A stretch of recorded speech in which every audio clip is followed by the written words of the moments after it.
Hallelujah, hallelujah, praise the Lord, hallelujah.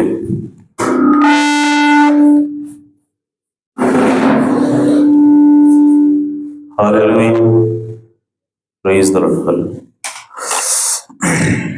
చాలా సంతోషం. మరి ప్రభువైన యేసుక్రీస్తు నామములో కూడొచ్చిన పరుషులందరికీ కూడా వందనాలు తెలియజేస్తున్నాను. ఈ సాయంకాల సమయంలో చదువుకున్న వాక్య భాగం నుంచి చిన్న అంశము, అదేంటంటే దేవుణ్ణి కలుసుకునే మార్గం. Amen. The approach to the God. So ఈ వర్తమానాన్ని మన ప్రవక్త 55వ సంవత్సరం 1వ నెల 23వ తారీఖున బోధించాడు. ఆ వర్తమానంలో నుంచి కొన్ని విషయాలు మనం తెలుసుకుందాం. సో ఇక్కడ మనం చదువుకున్నటువంటి వాక్యంలో కీర్తనకారుడు ఏమంటున్నాడంటే, నీ ఆవరణంలో నివసించినట్లు నీవు ఏర్పరచుకొని చేర్చుకునేవాడు ధన్యుడు. సో నీ పరిశుద్ధాలయం చేత, నీ మందిరంలోని మేలు చేత మేము తృప్తి పొందేదము. అంటే మనం దేవుని యొక్క ఆవరణంలో నివసించాలి అని అంటే మనంతటా మనం పోయి నివసించలేము, మనంతటా మనం దేవుడి దగ్గరికి వెళ్ళలేము. సో దానికోసం దేవుడే మనల్ని ఏర్పాటు చేసుకోవాలి. ఆమేన్. ఇక్కడ ఏముందంటే నీవు ఏర్పరచుకొని, ఎందుకోసం? నీ ఆవరణంలో నివసించినట్లు, అనగా నీ సన్నిధిలో నివసించినట్లు నీవు ఏర్పరచుకొని చేర్చుకునేవాడు ధన్యుడు. హల్లెలూయా. అంతేగాని నీ ఆవరణలోకి వచ్చినవాడు ధన్యుడు కాదు. నీ ఆవరణలోకి రావాలి అంటే మన వల్ల కాదు. దేవుని సన్నిధిలోకి వెళ్ళటం మన వల్ల కాదు. అసలు దేవుని సన్నిధిలోకి వెళ్ళాలన్న ఆలోచనే ఏ మనుషుడు కూడా రాదు. ఎందుకంటే మనిషి పడిపోయినాడు గనక. సో పడిపోయినటువంటి మనిషి స్వభావం ఎప్పుడు కూడా దేవునికి దూరంగానే ఉంది తప్ప దేవుని వైపు తిరిగిన వాడు ఒకడు లేడు. అందుకోసం బైబిల్ రాయబడింది, అందరూ కూడా దేవుని నుంచి దూరంగా వెళ్ళిపోయినాడు తప్ప దేవుని వెతికిన వాడు ఒకడు లేడు. ఆమేన్. కానీ దేవుడు అంటున్నాడు, నేనే మిమ్ములను వెతికి రక్షించాను అంటున్నాడు. హల్లెలూయా. సో మనం దేవుణ్ణి వెతకగలిగితే, మనం గనక దేవుణ్ణి చేరుకోగలిగినటువంటి మార్గం ఉన్నట్లయితే, మనం గనక మనంతటా మనం దేవుని వైపు తిరగలిగే మార్గం ఉన్నట్లయితే దేవుడు మన కోసం రావాల్సిన అవసరం లేదు. ఆమేన్. ఎందుకంటే మనిషి పాపం చేసిన తర్వాత దేవుడికి పూర్తిగా దూరం అయిపోయాడు. దేవుణ్ణి కలుసుకోవడానికి మార్గం పూర్తిగా తగ్గిపోయింది. ఇక ఎంత మాత్రం కూడా దేవుడి గురించి ఆలోచన కానివ్వండి, కనీసం దేవుడి గురించి ఆలోచించే అవకాశం కూడా లేకుండా మనిషి పూర్తిగా తప్పిపోయాడు. అయితే దేవుని వాక్యం ఏం చెప్తా ఉందనంటే, మీరు దేవుడు ఏర్పాటు చేసుకుంటేనే తప్ప ఎవడు నా యొద్దకు రాలేడు. తండ్రి ఆకర్షిస్తేనే తప్ప ఎవడు నా యొద్దకు రాలేడు. అంటే తండ్రి ఆకర్షణ లేకపోతే నువ్వు రాలేవు. ఒకవేళ నువ్వు వచ్చావనంటే దేవుడిని ఆకర్షించాడు అర్థం. మనం అనొచ్చు, లేదండి నాకే అనిపించిందండి, సడన్ గా నేను వెళ్తానండి బండి మీద, దేవుడి గురించి ఆలోచన వచ్చిందండి.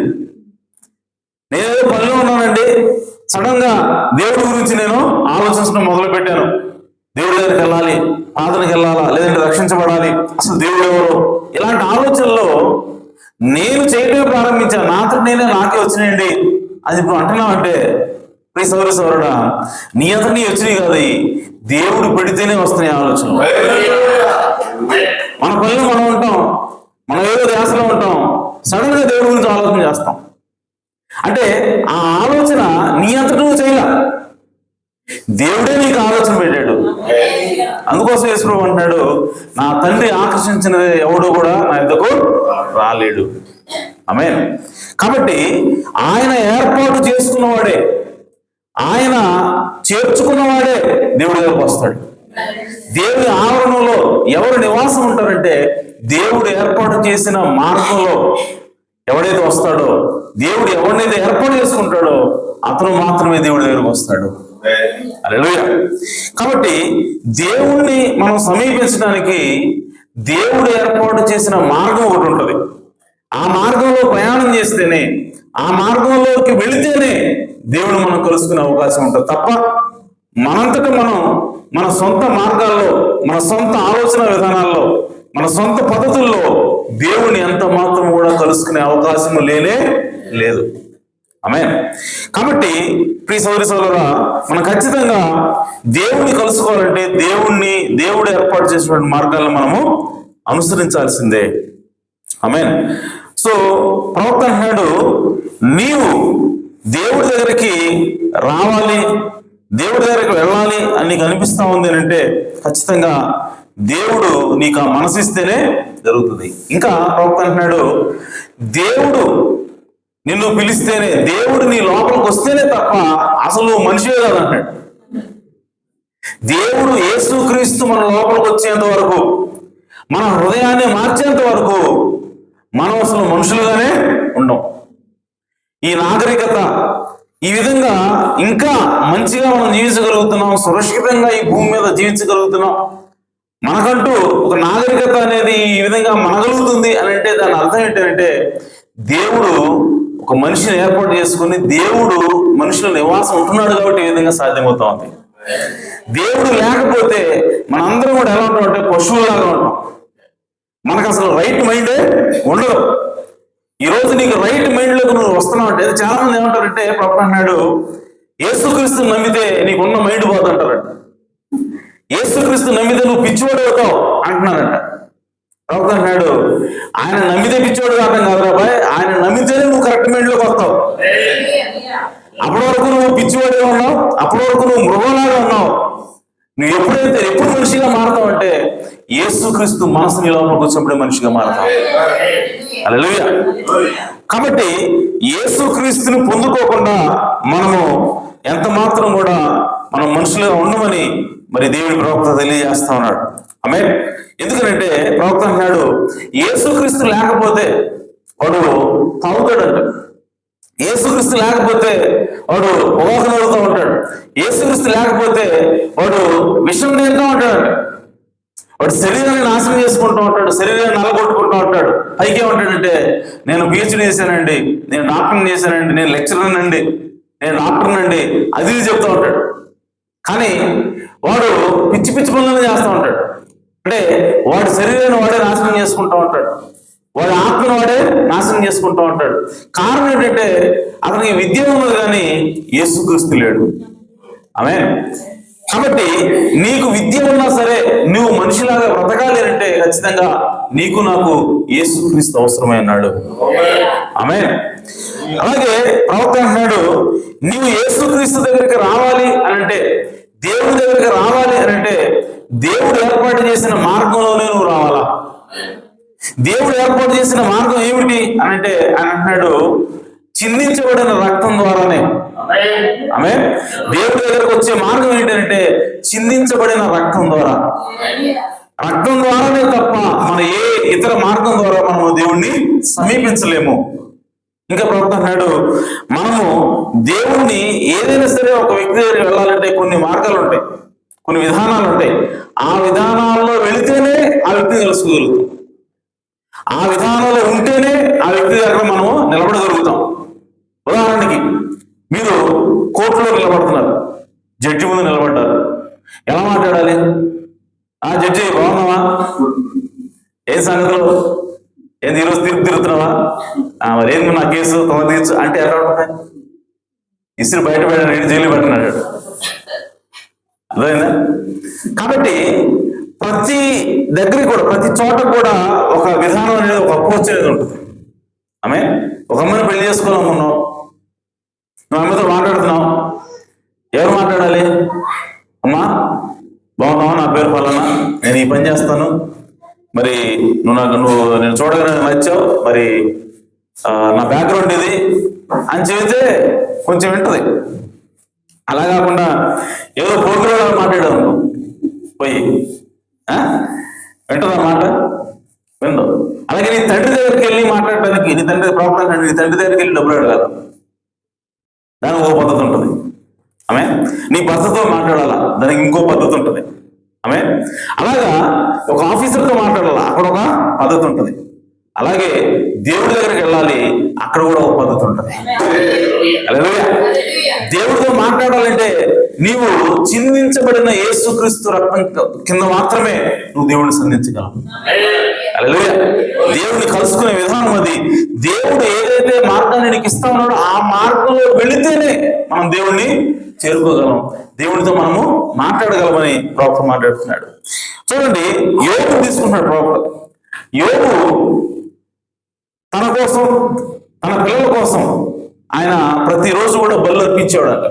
ప్రతిరోజు అంటే రెగ్యులర్. ఓకే, సో తనకున్నటువంటి పిల్లలందరి కోసం ఆయన దహన బలి అర్పించేవాడు. తన కోసం అర్పించేవాడు, తన పిల్లల కోసం అర్పించేవాడు. ఎందుకంటే అది దేవుడు ఏర్పాటు చేసిన మార్గమైనది. సో దేవుడు ఏర్పాటు చేసినటువంటి మార్గంలో యోబు నడుస్తున్నాడు కనుక యోబుకి శ్రమ వచ్చింది, యోబుకి బాధ వచ్చింది, యోబుకున్న సమస్తాన్ని కూడా కోల్పోయాడు, తన బిడ్డల్ని కూడా ఆయన కోల్పోయాడు. కానీ దేవుడు ఏర్పాటు చేసినటువంటి మార్గంలో నడవడం వల్ల యోబు తిరిగి మరలా కోల్పోయిన వాటన్నిటి కూడా డబల్ గా పొందుకున్నాడు. దాంతో పాటు ఏ పిల్లల కోసం అయితే దేవుడు ఏర్పాటు చేసినటువంటి మార్గంలో ఆయన దేవుడిని అప్రోచ్ అయ్యాడో, దేవుణ్ణి సమీపించాడో, ఆ మార్గంలో వెళ్ళడం వల్ల తన కోల్పోయిన తన పిల్లల్ని మరలా యోబు తిరిగి పొందుకున్నాడు. హల్లెలూయా. ప్రవక్త అంటాడు, మనం తల్లిదండ్రులుగా మనం ఏం చేయాలంటే ప్రతి తండ్రి ప్రతి తల్లి కూడా మన బిడ్డల కోసము ఖచ్చితంగా ప్రార్థన చేయాల్సిన అవసరం ఉన్నది. తల్లిదండ్రులు ప్రతి ఒక్కరు కూడా తమ బిడ్డల్ని యేసుక్రీస్తు రక్తం కింద తీసుకురావాల్సిన అవసరం ఉన్నది. వాళ్ళ కోసం మనం ప్రార్థన చేయాల్సిన అవసరం ఉన్నది. ప్రవక్త అంటాడు, ఈరోజు బాల నేరస్తులు తగ్గేందుకు మార్గం ఏమిటంటే ప్రార్థించే తల్లిదండ్రులు అన్నాడు ప్రవక్త. ప్రార్థించే తల్లిదండ్రులు ఎప్పుడైతే ఉంటారో అప్పుడు బాల నేరస్తులు అసలు ఉండనే ఉన్నాడు అన్నాడు. ఎందుకంటే ప్రార్థించే తల్లిదండ్రుల ప్రార్థన పిల్లల్ని కాపాడుతుంది. వాళ్ళ నేరాలు చేయకుండా, వాళ్ళు తప్పులు చేయకుండా, వాళ్ళు తప్పిపోకుండా, వాళ్ళు నశించిపోకుండా వాళ్ళని నిరంతరం కాపాడేది ఏంటంటే వాళ్ళు చేసేటువంటి ప్రార్థన అయినది. ఆమేన్. ప్రవక్త తన కొడుకు బిల్లీపాల్ గురించి చెప్తున్నాడు. ఆయన బిల్లీపాల్ గారు చిన్నప్పుడు ప్రవక్త మాట వినేవాడు కదంట. ఎలా పడితే తిరుగుతూ ఉండేవాడు, ఎవరితో పడితే వాళ్ళు స్నేహం చేస్తూ ఉండేవాడు అంట. ప్రవక్త చెప్తా ఉంటాడు, బిల్లి నా మాట ఇందాలు అని చెప్తూ ఉండేవాడు. ఆయన ఒక పక్క ప్రార్థన చేస్తూ ఉండేవాడు. అయితే ఒకరోజు సడన్ గా ఆయనకి ఒక దర్శనం వచ్చిందంట. ఆ దర్శనంలో ప్రవక్త బిల్లీపాల్తో ఆయన మాట్లాడుతున్నాడు, నువ్వు నా మాట వింటలేదు, నువ్వు జాగ్రత్తగా ఉండాలి అని చెప్తా ఉంటే ఈలోపు ఆయన ప్రవక్త చెప్పిన మాట వినకుండా కిటికీలోంచి పరిగెత్తుకుంటూ వెళ్ళి కిటికీలోంచి దూకాడు కిందకి. దూకితే ఇలా పంటలు కొట్టుకుంటూ కిందకి పడిపోతా ఉన్నాడంట బిల్లీపాల్. ఏదో దర్శనం ప్రవక్త చూస్తున్నాడు. పడిపోతా ఉంటే పడిపోతా ఉన్నాడు, దానికి అంతం లేదు, పడిపోతా ఉన్నాడు. అప్పుడు ఆ దర్శనం బిల్లీపాల్ చెప్పాడు, బిల్లి దేవుడు నీ జీవితం ఏదో చేయబోతున్నాడు, నువ్వేదో అపాయాన్ని ఎదుర్కోబోతున్నావు, జాగ్రత్త నాన్న, నువ్వు పిచ్చి పిచ్చి స్నేహాలు పట్టొద్దు, నువ్వు దేవుని సన్నిధిలో ఉండు, నువ్వు ప్రార్థన చేసుకో అని చెప్పి ప్రవక్త బిల్లీపాల్ చెప్తా ఉన్నాడు.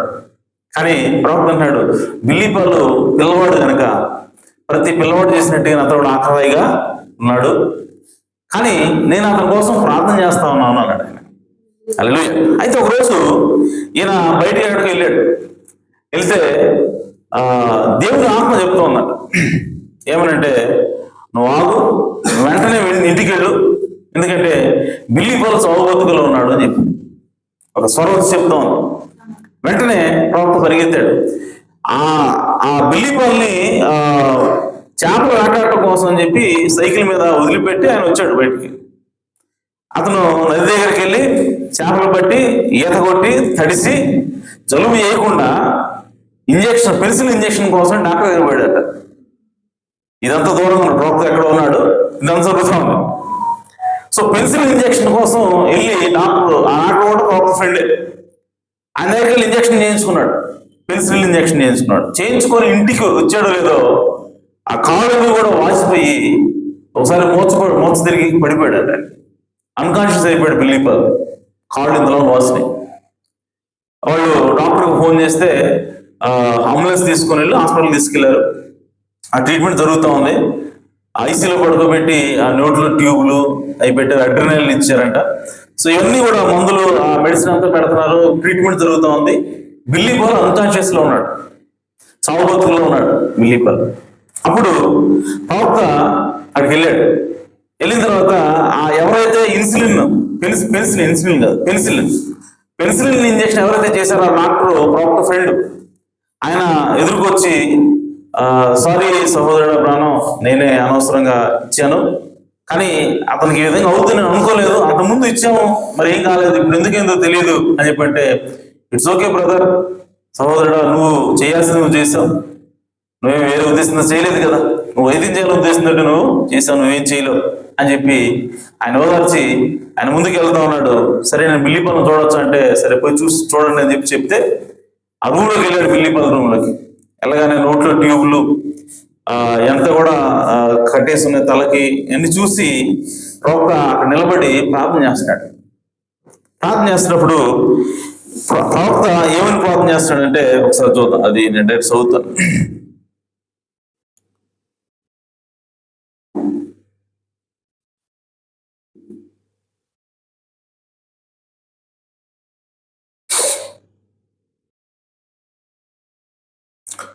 ప్రవక్త మిల్లీపల్లి గురించి చెప్తున్నాడు.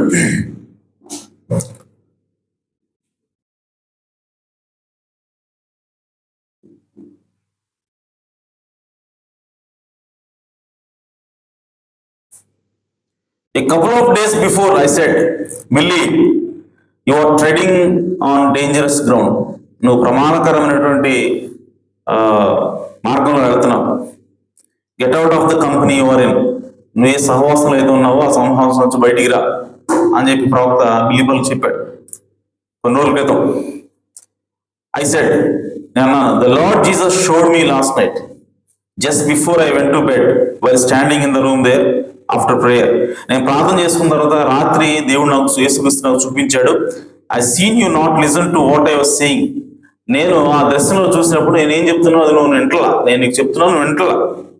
But you jumped from a window.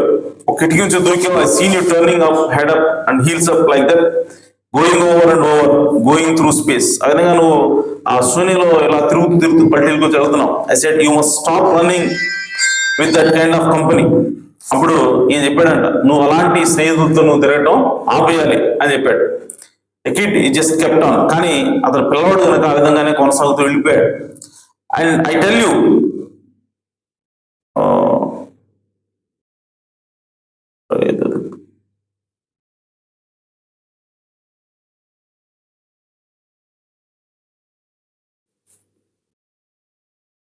ప్రవక్త ప్రార్థన చేస్తాడు. తర్వాత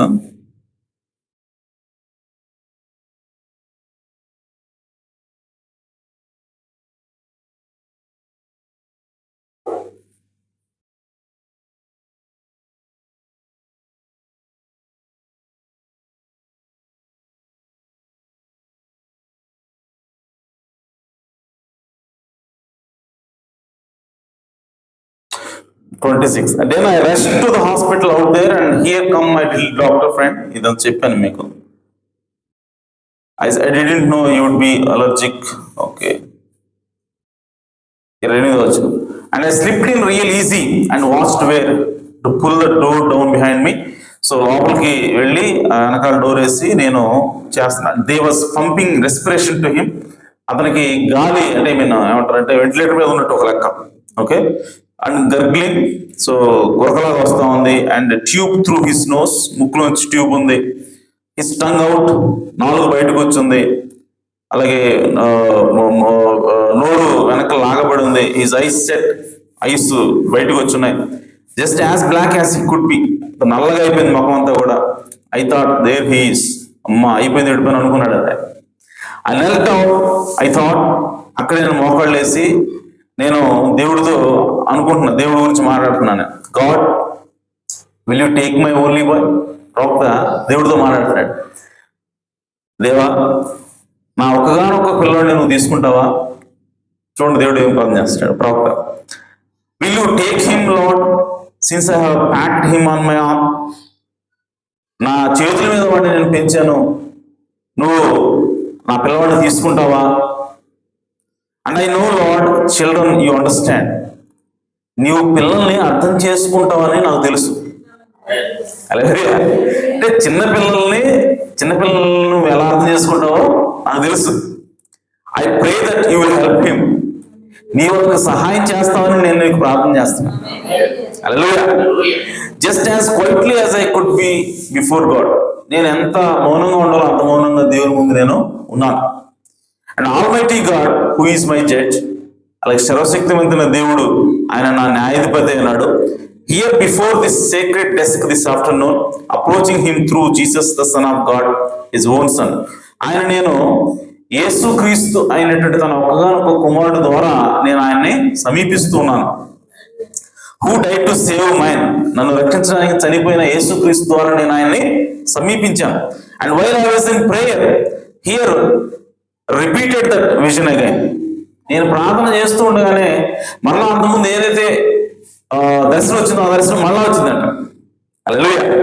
I seen his feet and head flying around and around. ఆయన తల కాళ్ళు ఏ విధంగా తిరుగుతూ ఉంటూ నేను చూస్తా ఉన్నాను. As he was going down, కిందకి వెళ్ళిపోతా ఉన్నాడు, కిందకి వెళ్ళిపోతా ఉన్నాడు. Turning like that in vision which was a few nights before. కొన్ని రాత్రుల ముందు వచ్చినటువంటి అదే దర్శనం వల్ల ఇప్పుడు కళ్ళ ముందు కనపడతా ఉంది. I seen 2 arms reach out and catch him.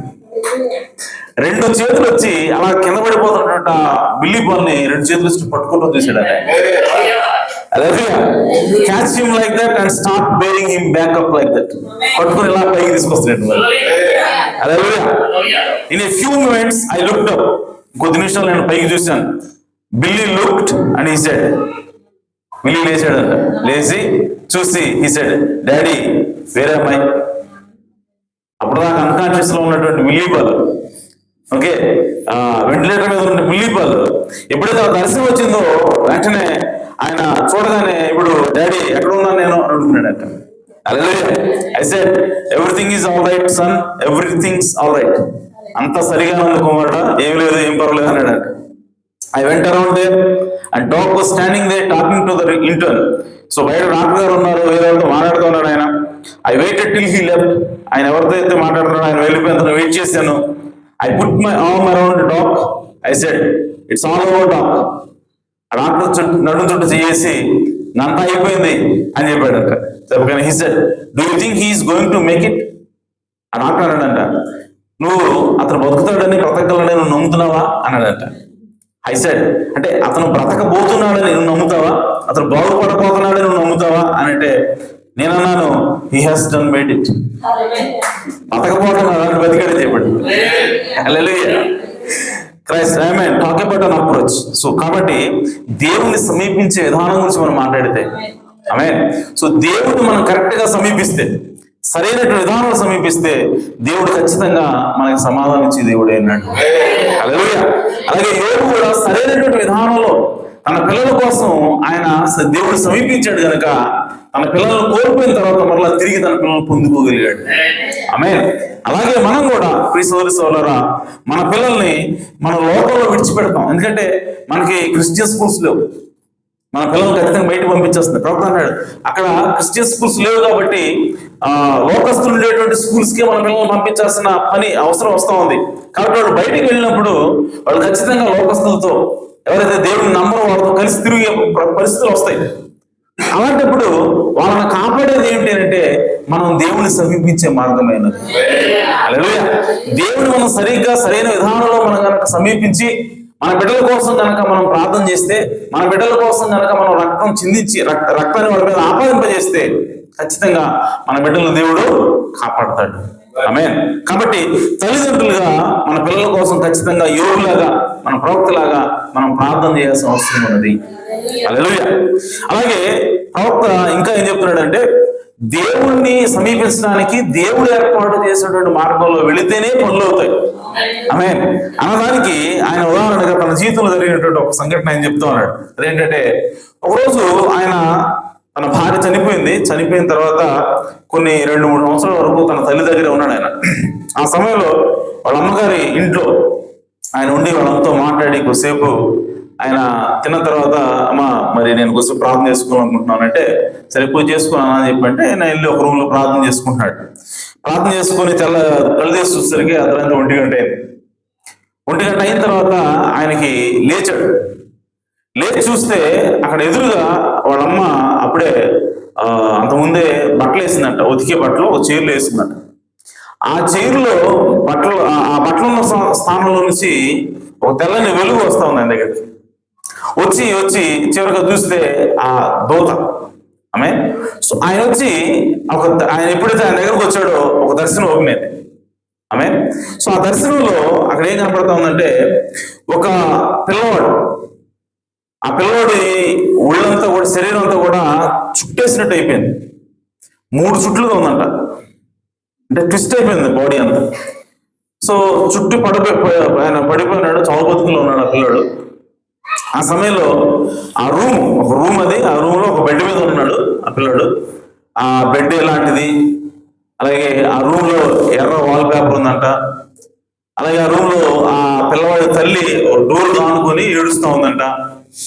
ఇంకో పక్క ఒక ముసలావిడ తన కళ్ళద్దాలు తీసి తుడుచుకుంటుందంట.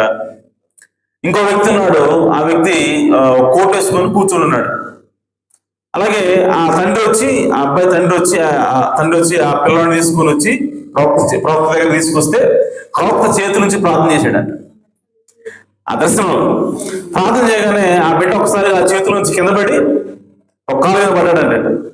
పడగానే శరీరం ఇట్లా తిరిగిపోయింది కదా, మళ్ళీ వచ్చిందంట. మళ్ళీ 2వ కాలు పడ్డాడంట. మళ్ళీ ఇంకోసారి ఇట్లా తిరిగిందంట. మళ్ళీ చూసేసరికి మళ్ళీ బాడీ అంతా కూడా స్ట్రైట్ అయిపోయిందంట. అలాగే స్ట్రైట్ అయిపోయి నడుస్తూ ఉన్నాడు, తిరుగుతూ ఉన్నాడు, ఆడుకుంటూ ఉన్నాడు. పాలు తాగుతూ ఉన్నాడు పిల్లాడు. పాలు తాగుతూ ఈ ప్రవక్త ప్రాణంగా చూసి సహోదరుడు ప్రాణం, దేవుడు నన్ను పూర్తిగా బాగు చేశాడు అన్నాడంట. అలాగే ఇలా దర్శనం వచ్చింది. దర్శనం చూసి అంత అయిపోయేసరికి ఈ లోపు ఎవరో తలుపు కొడుతున్నాడు. బ్రదర్ ప్రాణం, మా ప్రాణం గారి అమ్మగారు ఉన్నారా, ప్రాణం గారు ఉన్నారా అని చెప్పి తలుపు కొడుతుంటే వాళ్ళమ్మ, అయ్యా ఎవరో వచ్చారు చూడు అని చెప్పంటే ఆయన పోయి తలుపు తీసి చూస్తే ఆ సహోదరుడు ఎదురుగా ఉన్నాడు. ఆ సహోదరుడి పేరు EMMEL. ఓకే, సో ML అనేటువంటి వ్యక్తి కనపడ్డాడు, ఎదురుగా ఉన్నాడు. చూసి బ్రదర్ మీరా, ఎలా ఉన్నారంటే బాగానే ఉన్నానండి అని చెప్పి ఆయన తన కేసు వివరిస్తున్నాడు. ఏంటి అంటే ఇలాగా నా బిడ్డ చావు బతుకుల్లో ఉన్నాడు, సో మీరు ప్రార్థన చేయడానికి రావాలి, సో అందుకోసం మీ దగ్గరకు వచ్చాను, నేను మీకు గుర్తున్నానా అని చెప్పి అడుగుతాడు. ఎందుకంటే ఆ వ్యక్తి చాలా కాలం క్రితం ప్రవక్తను కలిశాడు. అయితే ఆ వ్యక్తి చెప్తున్నాడు, నేను కొన్ని సంవత్సరాల క్రితం, ఒక 6-7 సంవత్సరాల క్రితం నేను మీరు ఒక కంపెనీలో పనిచేస్తున్నప్పుడు ఆ పనిచేస్తున్న సమయంలో మేము చేపలు పడతా ఉన్నాం నదిలో. ఆ సమయంలో మీరు మాకు సువార్త చేశారు. సువార్త చేసినప్పుడు మా ఫ్యామిలీ అంతా కూడా మా ఫ్యామిలీకి బాప్తిసం ఇచ్చారు మీరు అంటే గుర్తుందా అంటే గుర్తుందయ్యా అన్నాడు. ఆ తర్వాత మీరందరూ బాప్తిసం ఇచ్చిన తర్వాత నేను బయటికి వెళ్ళాను, నా పని నేను చేసుకుంటాను, నేను ఒక ఫ్యాక్టరీలో పనిచేస్తాను నేను. అయితే ఆ ఫ్యాక్టరీలో ఇంకో వ్యక్తి నాకు చిన్న గొడవ అయింది. ఆ గొడవలో ఆ వ్యక్తి అవతలిస్తే నన్ను కొట్టబోయాడు. లేదంటే ఒక వేడి నీళ్లు ఉండేటువంటి ఒక టబ్బులోకి, ఒక తొట్టిలోకి నన్ను నెట్టబోయాడు. ఆ సమయంలో నా ప్రాణరక్షణ కోసం ఒక సుత్తి తీసుకొని అతను కొట్టేసరికి చనిపోయాడు. అంటే నేను ఒక మర్డర్ చేశా అని చెబుతున్నాడు నేను. అంటే నా ప్రాణరక్షణ కోసం నేను ఒకతను చంపాను. అప్పుడు కోర్టు నాకు 1 సంవత్సరం పాటు జైలు శిక్ష విధించింది. ఎందుకంటే నేను ప్రాణరక్షణ కోసం చంపాను తప్ప కక్ష పెట్టి కాదు. కాబట్టి నాకు 1 సంవత్సరం జైలు శిక్ష పడింది. జైలు నుంచి వచ్చిన తర్వాత నేను యేసుక్రీస్తు దగ్గరికి వెళ్లకుండా నేను లోకంలోకి వెళ్ళిపోయాను, త్రాగుతూ ఉన్నాను. సో నేను చెడిపోయాను బ్రదర్. ఆ తర్వాత నేను దేవుడి దగ్గరికి రాలేదు. అయితే దేవుడు నన్ను శిక్షిస్తూ నాకు 2 కుమారులు, ఆ 2 కుమారుల్లో పెద్ద కుమారుని దేవుడు తీసేసుకున్నాడు. అయితే ఇప్పుడు ఇందాకే డాక్టర్ వచ్చి వెళ్ళాడు, వచ్చి నీ 2వ కుమారుడు చనిపోతున్నాడు, తెల్లారేదా కూడా బతకడం కష్టం అని చెప్పి వెళ్ళిపోయాడు అని చెప్పాడు ప్రవక్తకి. సో ఇప్పుడు నా 1వ కుమారుడు ఆల్రెడీ చనిపోయాడు, 2వ కుమారుడు చావు బతుకులో ఉన్నాడు. ఇప్పుడు అర్ధరాత్రి 3-4 అయింది కదా. సో ఇక ఈ తెల్లవారే వరకు అతను ఉంటాడో లేదో గ్యారంటీ లేదని చెప్పి లేడు. కాబట్టి మీరు ప్రార్థన చేస్తారని నేను వచ్చాను. సో కాబట్టి ఇలాంటి జీవితాన్ని నేను జీవిస్తున్నాను కాబట్టి ముందుగా నన్ను క్షమించండి అని చెప్పి నాడు ఆ వ్యక్తి అన్నాడు. మరి నా కోసం ప్రార్థన చేస్తారా నా బిడ్డ కోసం అంటే, అయ్యో ఖచ్చితంగా సహోదరుడు నేను ప్రార్థన చేస్తాను అని చెప్పాడు. అప్పుడు ఆ వ్యక్తి అన్నాడు, సరే మీతో పాటు మనతో పాటు ప్రార్థన చేయడానికి గ్రాహం స్లెన్నింగ్ అని మా కజిన్ బ్రదర్ ఉన్నాడు, ఆయన కూడా తీసుకొద్దామని నేను వెళ్తున్నాను. ఆయన తీసుకొని రిటర్న్లో మిమ్మల్ని ఎక్కించుకొని ఇంటికి వెళ్తాం అని చెప్పాడు. సరే బ్రదర్ మీరు వెళ్ళండి, ఈ లోపల రెడీ అవుతామని చెప్పాడు బ్రో. సో ఈ లోపల రెడీ అయ్యాడు, వాళ్ళు వచ్చారు. ఈ గ్రాహం స్లెన్నింగ్ అనే అతను తర్వాత కాలంలో ప్రవక్త గారి చర్చిలో అసోసియేట్ పాస్టర్ అయ్యాడు అన్నమాట. ఓకే, సో ఈ విధంగా వెళ్ళారు. వాళ్ళు ఇంటికి వెళ్ళారు. ఇంటికి వెళ్తా ఉన్నారు. వెళ్తున్న సమయంలో ప్రవక్త ప్రాణ గారు ఇప్పుడు దర్శనం ఓపెన్ చేస్తాడు ఆయనకి. సహోదరుడా, మీ ఇల్లు నువ్వు ఎక్కడ ఉంటున్నావు అని అడిగాడు. అంటే నేను పలానా చోట ఉంటున్నానండి అని చెప్పాడు. సరే సహోదరుడా, మీ ఇంటికి నేను ఈ మధ్య అంటే మీ చాలా కాలం మిమ్మల్ని చూసి, ఓకే, సో మీరు ఎప్పుడో కలుసుకున్నాం మనం, మీరు ఇప్పుడు ఉండే ఇల్లు పొడవుగా ఉంటుంది కదా అన్నాడంట. అంటే అవును బ్రదర్, పొడవుగా ఉంటుంది, దాన్ని షార్ట్ గన్ ఇల్లు అంటారు. అంటే ఇప్పుడు మన పాతకాలం ఇల్లు ఎలా ఉంటే రైలు పెట్టేలాగా పొడవుగా ఉంటాయి కదా, ఫస్ట్ రూమ్ తర్వాత రూమ్ అట్లా, అలాంటి అమెరికాలో ఇప్పుడు ఉండేవి. సో వాటిని షార్ట్ గన్ ఇల్లు అనేవాడు. ఓకే, సో అలాంటి ఇల్లు కదా మీది అన్నాడు. అవును బ్రదరు, అలాంటి ఇల్లే అని చెప్పాడు. ఆ ఇంట్లో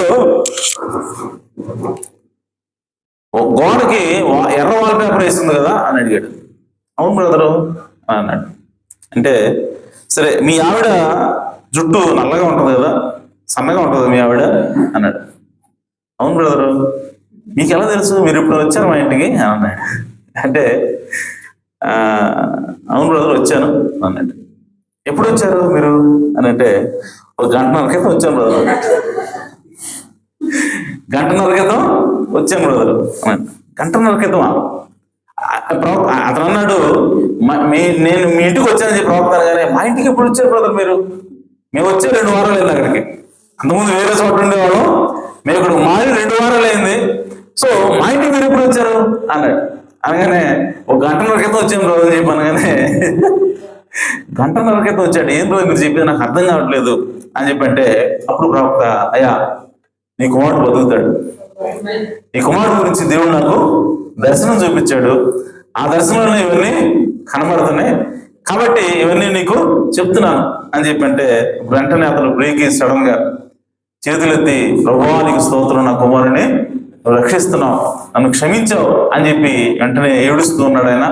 ఆ సమయంలో ప్రవక్త అంటాడు, నేను ఆయన్ని మరలా క్రీస్తు దగ్గర నడిపించాను.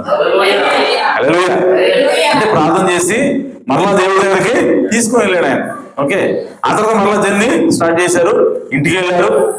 ఇంటికి వెళ్ళిన తర్వాత ఆయన ఎప్పుడైతే డోర్ తీసుకుని లోపలికి వెళ్ళాడో, ఆ పిల్లవాడిని తండ్రి ఎత్తుకోగానే ఇప్పుడు ప్రవక్త అంటున్నాడు, సహోదరుడా ఎంఎల్ ఇవి ఇప్పుడు ప్రార్థన చేస్తా అన్నాడు.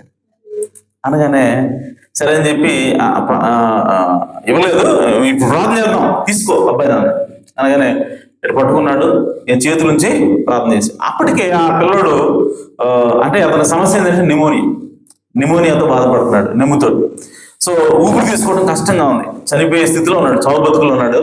సో అంటున్నాడు ఆయన ఆ పిల్లడు. సో ఆ సమయంలో ప్రవక్త చేతుల నుంచి ప్రార్థన చేశాడు. ఎప్పుడైతే ప్రార్థన చేసి ముగించాడో 3-4 సార్లు అని ఆపేశాడు. అంటే చనిపోయినట్టుగా. ఒక్కసారిగా అందరూ గొలువని ఏడుస్తున్నారు, వాళ్ళ అమ్మ ఏడుస్తుంది, వాళ్ళ నాన్న ఏడుస్తున్నాడు. అంతేంది ఇది ఎట్లా అయిపోయింది, ప్రవక్తకి ఏం అర్థం కాదు. ఇదేంది దర్శనం ప్రకారంగా వచ్చాను, బతుకుతాడు అనుకుంటే పిల్లోడు చనిపోయాడు ఏంటి అని చెప్పి ఆయనకి ఏం అర్థం కాక ఏం ప్రభా ఎక్కడ తప్పు చేశాను అని చెప్పి ఆయన ఆలోచిస్తున్నప్పుడు ఆయనకి ఒకసారి అర్థమైంది ఏంటి అంటే, దర్శనంలో ఎలా ఉందో అలా చేయకుండా ప్రవక్త ఎగ్జైట్ అయిపోయి ముందే ప్రార్థన చేసాడు. దేవుడు ఏర్పాటు చేసిన మార్గంలోనే వెళ్ళాలి, దేవుడు ఏర్పాటు చేసినటువంటి మార్గం వెళితేనే దేవుడు పనిచేస్తాడు. హల్లెలూయా. సో దేవుడు ప్రవక్తకి ఏ దర్శనం ఎలాగైతే చూపించాడో అలాగే వెళ్ళాలా, అలాగే ప్రార్థన చేయాలి. అలా కాకుండా ప్రవక్త ఎక్సైట్ అయిపోయి ముందుగానే చేతి నుంచి ప్రార్థన చేశాడు. అని అక్కడ ఉండాల్సింది ఏంటంటే, ఇంకొక ముసలామ కళ్ళతోడు తుడుచుకుంటా ఉండాలి, ఆమె లేదు అక్కడ. ఆమె లేకుండానే ప్రార్థన చేశాడు. ఈయన ప్రార్థన చేస్తున్నప్పుడు ఆ భార్య భర్త ఇద్దరు ఒక చోట ఉండకూడదు. భార్య ఏమో తలుపు దగ్గర కూర్చొని ఏడుస్తూ ఉండాలా, భర్త ఒక్కడే ఉండాలా. కానీ భార్య భర్తను పక్క పక్కన ప్రార్థన చేస్తున్నాడు. అదే దాంతో అతను దాదాపు చనిపోయాడు. వాళ్ళందరూ ఏడుస్తున్నారు. ప్రవక్తకి ఏం అర్థం కాల. ఈలోపు ఇంకందరూ అయితే చనిపోయాడు పిల్లడు, దాదాపు చనిపోయాడు. పూర్తి చనిపోలేదు, దాదాపు చనిపోయాడు. ఇంకా అర్థమైపోయి వాళ్ళందరూ ఇక గ్రాహం స్వెల్లింగ్ ఆయన ఉన్నాడు కదా, ఆయన అయ్యా మరి నేను డ్యూటీ టైం అయింది, నాకు వెళ్ళాలి, సో నేను వెళ్తాను అని చెప్పి అన్నాడు. అంటే మీరు వస్తారా, మిమ్మల్ని కూడా దించమంటారా అని చెప్పి వీళ్ళు అడిగితే కాదు, నాకు కొంచెం ఏడే ఉంటాను, ప్రార్థన చేస్తానని చెప్పి ప్రవక్త అన్నాడు.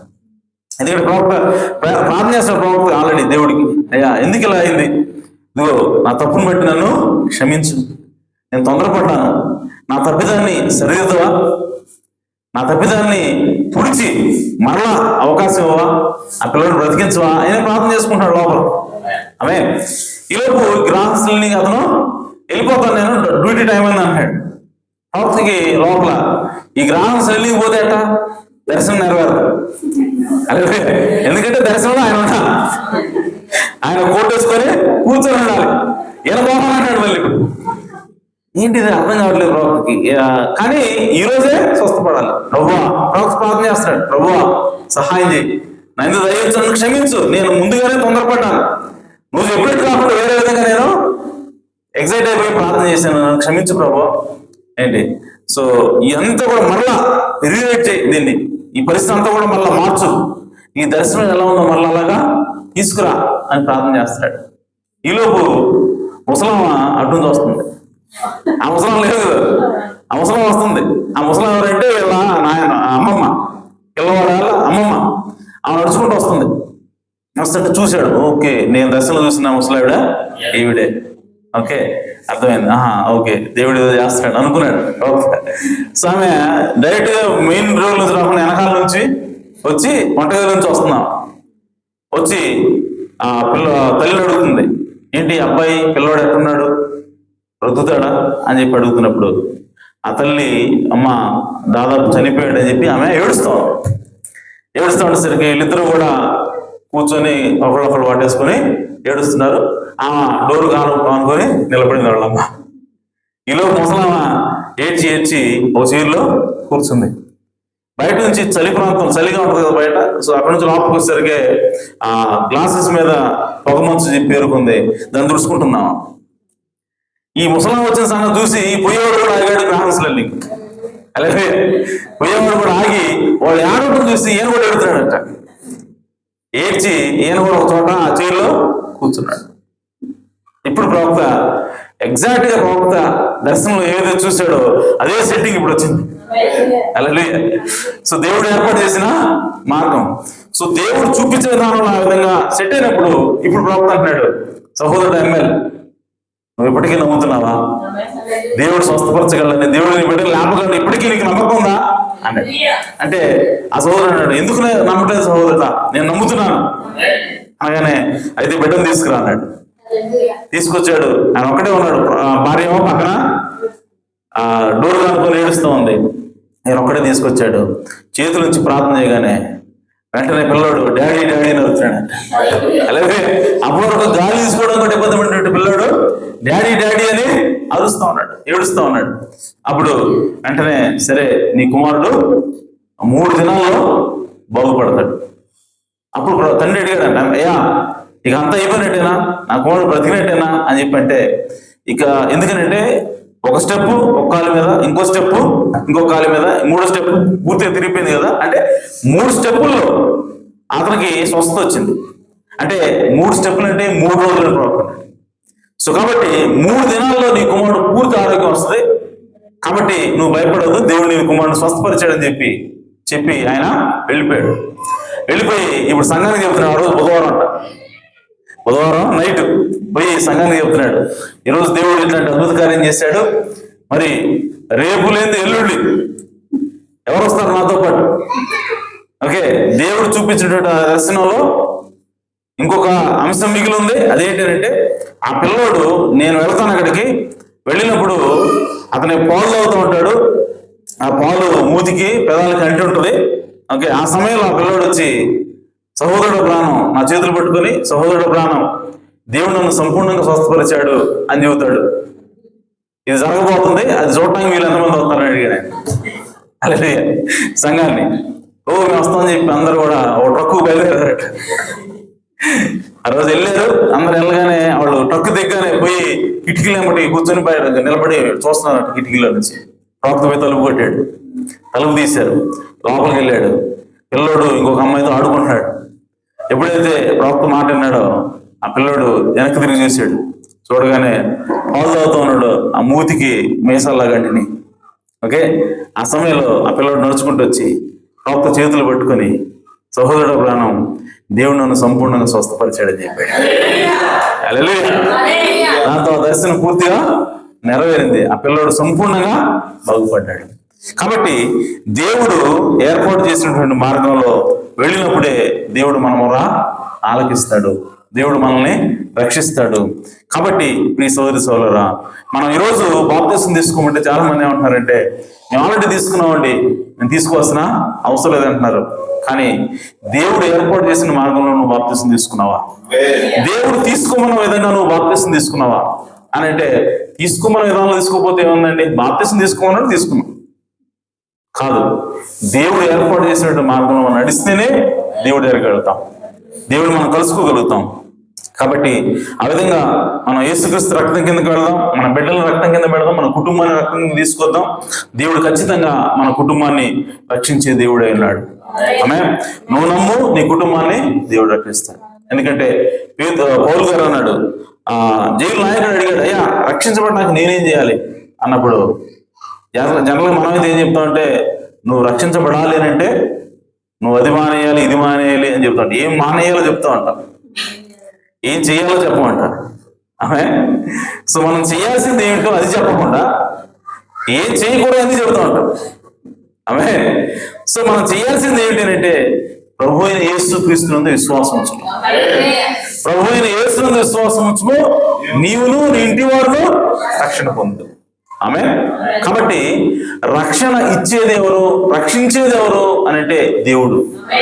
హల్లెలూయా. నిన్ను రక్షించేది దేవుడు, ఆ కార్యం చేసేది దేవుడు. నువ్వేం చేయాల్సిన అవసరం లేదు. ఆమె సో నువ్వేమి చేయాల్సిన అవసరం లేదు, దేవుడే అంతా కూడా చేస్తాడు. నువ్వు చేయాల్సిందల్లా ఏంటంటే, దేవుడు నన్ను రక్షించగలడు నువ్వు నమ్మటమే. హల్లెలూయా. ఆ నమ్మకం ఒకటి నువ్వు పెట్టు, నేను రక్షించే బాధ్యత ఆయన తీసుకుంటాడు. హల్లెలూయా. కాబట్టి యేసుక్రీస్తు రక్షించడానికి ఆయన సమర్థుడు. యేసుక్రీస్తు మన పాపం తీసేయడానికి సమర్థుడు. కాబట్టి ఆయన రక్తం కింద మనకు వచ్చి, ఆ రక్తం మీద మనం విశ్వాసం ఉంచినప్పుడు ఖచ్చితంగా దేవుడు మనకి రక్షణిస్తాడు. విశ్వాసం ఉంచితే నీ కుటుంబాన్ని కూడా దేవుడు రక్షిస్తాడు. ఆమేన్. ఆ విధంగా దేవుని యొక్క మార్గంలో నడుద్దాం, రక్షణ పొందుకుందాం, మన కుటుంబాలు ఆశ్రయించబడతాయి. దేవుడు మిమ్మల్ని దీవించును గాక. దేవుడి మాటలు సమృద్ధిగా మన ఇడికిల్లో ఆశ్రయించును గాక. ఆమేన్. ఈ సమయంలో సాంఘిక సమయం తీసుకుంటారు.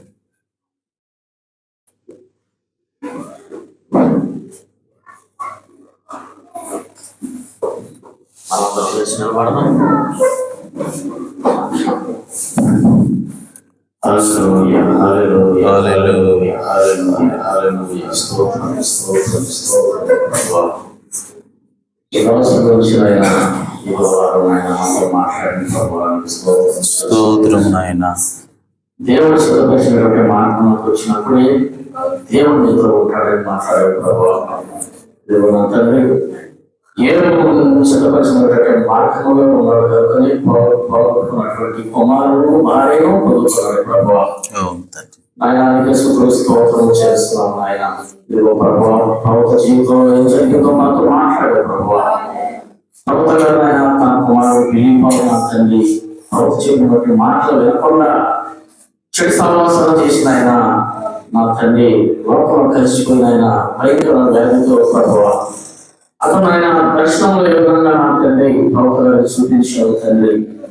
ఆ యొక్క నా తండ్రి సూర్యంలో దొరుకుంటూ నా తండ్రి వెళ్ళిపోతా ఉంటే ప్రభావ వాళ్ళైనా భయంకరమైనటువంటి నా తండ్రి వాళ్ళైనా చనిపోయే స్థితిలో ఉన్నప్పుడు ప్రభావ ప్రభుత్వ గారు ప్రార్థించాడు తండ్రి. నా చేతులతో నేను అతను పెంచుకున్నాను, అని నా తండ్రి చిన్న బిడ్డ మనసు ఎరిగిన దేవుడు ప్రభు అని ప్రార్థించినప్పుడు నా తండ్రి అదే దర్శనం నా తండ్రి తిరిగి మరలా తెచ్చావు ప్రభు. ఆ తిరుగుతూ వెళ్తున్నప్పుడు ఆయన 2 హస్తాలు వచ్చిన తండ్రి ఆ బిడ్డను పట్టుకొని బయటికి తీసుకొచ్చిన ప్రభు. నీకే స్తోత్రం చేస్తున్నాను ఆయన ప్రభు. నా తండ్రి నీవు మరణాన్ని తప్పించగల దేవుడు ప్రభు. నీకే మహిమ చెల్లిస్తున్నాను తండ్రి. స్తోత్రం ఆయన స్తోత్రం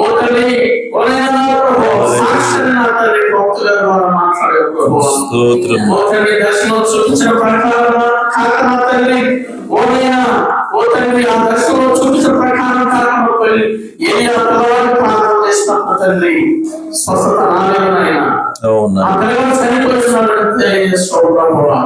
ఇదిగో నా తండ్రి ఓనైనా దర్శనంలో ఏ విధంగా చూపించావో ఆ దర్శనంలో ఏ విధంగా నా తండ్రి ఆ పరిస్థితులు ఏ విధంగా ఉన్నాయో అటువంటి పరిస్థితులు నా తండ్రి నీవే సమకూర్చి ప్రభువా చేసినప్పుడు ఆ పొరపాటును ఆయన క్షమించమని అడిగినప్పుడు తిరిగి మళ్ళా దర్శనంలో ఏ విధంగా చూపించావో అదే వాతావరణాన్ని సృష్టించావు ప్రభువా. ఆ పిల్లవాడిని ఆయన తిరిగి బ్రతకడానికి ఒక మార్గాన్ని సిద్ధపరిచావు ప్రభువా. ఆ దర్శనంలో ఏ విధంగా చూశాడో అదే సిద్ధపరిచిన మార్గమై ప్రభువా. నీకు స్తోత్రములు తండ్రి. ప్రభువా ఈ కాలంలో నా తండ్రి ఓనైనా నువ్వు సిద్ధపరిచినటువంటి మార్గము దేవుడు సమీపించుటకు నువ్వు సిద్ధపరిచిన మార్గము సింహించబడినటువంటి యేసుక్రీస్తు రక్తమైనటువంటి స్తోత్రం చేస్తున్నాను నా కోసము ఓనైనా నీ కుమారుని పుణ్యపడి ప్రభువా. నీ కుమారుని వదిలించి రక్తాన్ని సిద్ధింపజేస్తున్నావు ప్రభువా. ఓనైనా రక్తము ద్వారానే నా తండ్రి మేము నిన్ను కలుసుకోవచ్చున్నాం ప్రభువా. మేము నిన్ను సమీపించవచ్చున్నాం ప్రభువా. అవును నాయన. మనుషులు సొంత మార్గాల వల్ల నిన్ను మేము కలుసుకోలేము కదా. అవును నాయన. నువ్వు ఏర్పాటు చేసినటువంటి మార్గంలోనే మేము నిన్ను కలుసుకోవచ్చున్నాం ప్రభువా. అవును ప్రభువా. ఒక వ్యక్తి దేవుని సన్నిధిలో ఉండాలంటే దేవుని చేత ఎన్నుకోబడాలని మాట్లాడాము. అవును నాయన. దేవుని చేత ఎన్నుకోబడిన వాడే ఓ తండ్రి తండ్రి మాట్లాడాము. అవును ప్రభువా. స్తోత్రం చేస్తున్నాము. స్తోత్రం నాయన. నీ సన్నిధిలో నిలబడాలంటే నా సొంతంగా నేను నిలబడలేను ప్రభువా. అవునయ్యా. నీ చేత నేను నా తండ్రి ఎన్నుకోబడి నీ సన్నిధిలో నేను వచ్చినప్పుడే అవును ప్రభువా. ఆమేన్. స్తోత్రం చేస్తున్నాము ప్రభువా. ఓ తండ్రి ఓనైనా ఓ తండ్రి నీ అటువంటి కృపను దయచేసిన స్తోత్రం నాయన. స్తోత్రం నాయన. అవును నాయన.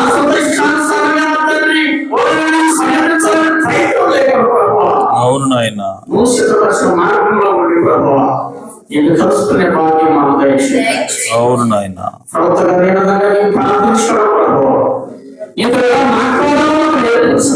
అవును నాయన. అవును ప్రభువా. ఓ తండ్రి ఎవరిని ఏ విధంగా మాట్లాడాలో ప్రతి ఒక్కరిలో ఒక సమూహం ప్రభువా. అవును నాయన. అటువంటి నీతో మాట్లాడే ఆ విధానం నేర్పిస్తున్న ప్రభువా. అవును నాయన. సహాయం చేయండి తండ్రి. అవును నాయన. మూసిపరిచిన మార్గంలో నేను కలుసుకునే భాగ్యం హల్లెలూయా హల్లెలూయా హల్లెలూయా హల్లెలూయా హల్లెలూయా. స్తోత్రం స్తోత్రం స్తోత్రం స్తోత్రం. హల్లెలూయా. యెహోవా చేత ఆశీర్వదింపబడిన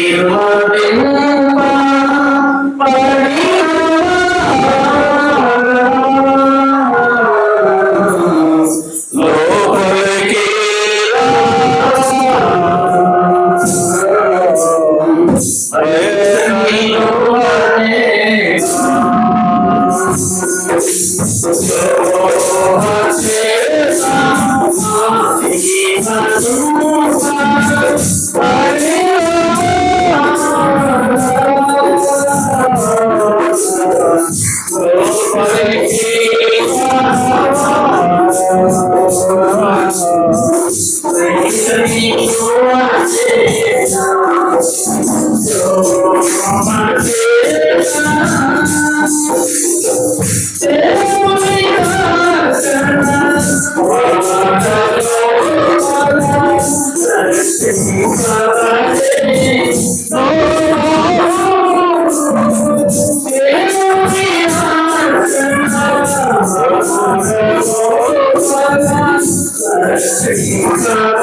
హల్లెలూయా, హల్లెలూయా.